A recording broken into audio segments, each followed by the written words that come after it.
看一下，8点15了，还是那么亮，8点15了。Hello， 兄弟们，大家好。昨天晚上8点半到的这个县城啊，然后到的卸货这里，应该又是9点多了，然后来卸了实车货。昨天晚上到了就接着把这个实车货给卸了，人家货车压得紧，他们也就要给他卸了。然后现在又到一个了，先把这个卸了，下午还有5车货，下午还有5车货。然后我配重也快到了，先把这个卸了吧，把车发起来，热一下车。这边这个天气没有太阳照着，还是感觉挺冷的哈。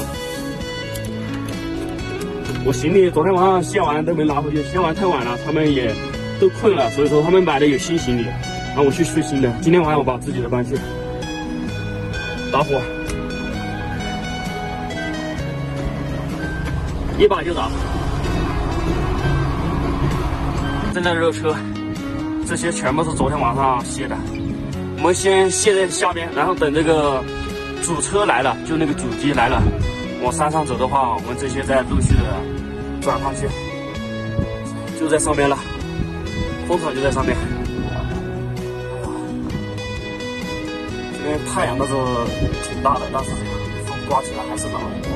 现在这个温度大概是0度左右吧。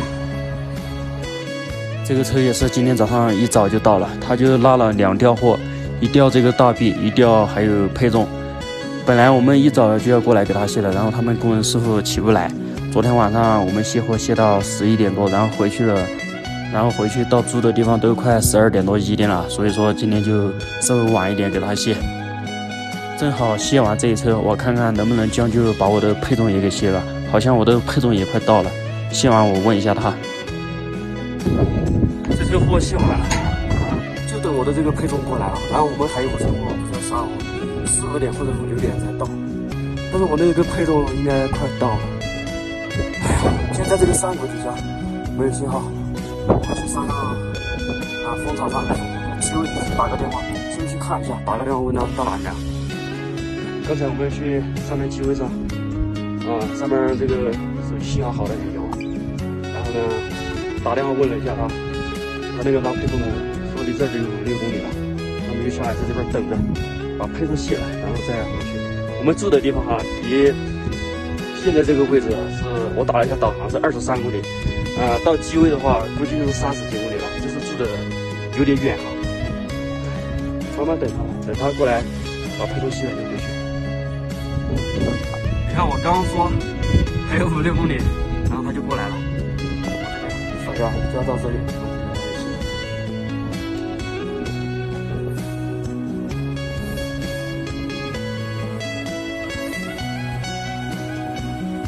开到这里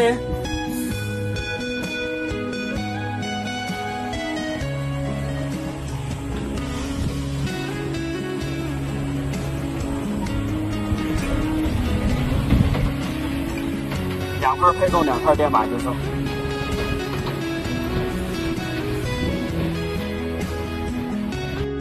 还好这个配重来得及时哈，我把之前的车卸完，然后上山去给他打个电话，他就说5、6公里。然后我们下山来，他就到了就给他卸了呢，然后我们就回去先休息，等下午那5车过来，我们再过来卸了。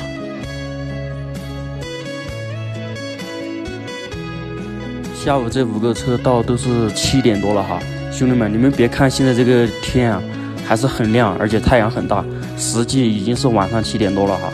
他这个第一车拉的小东西有点多哈。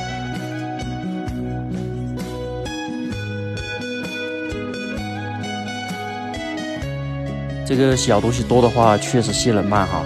这个第一车我们就卸了1个多2个小时，之前卸的一车都是3、4吊、4、5吊就卸下来了，这次要卸好几吊哈。主要是他那边用的打力具的，还有我们厨具都一起拉过来了，有些东西还要拿人来慢慢弄、慢慢搬，所以说第一车卸起来要慢一点。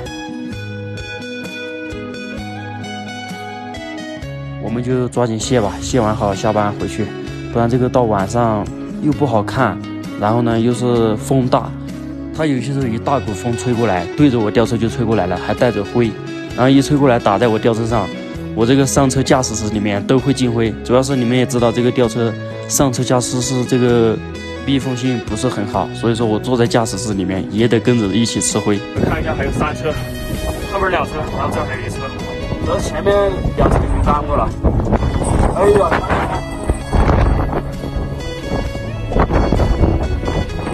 看一下，8点15了，还是那么亮，8点15了。都晚上8点多了，我们得抓紧卸了，卸完就好下班回去，不然现在这个风太大了，一到晚上那吹的眼睛都睁不开哈。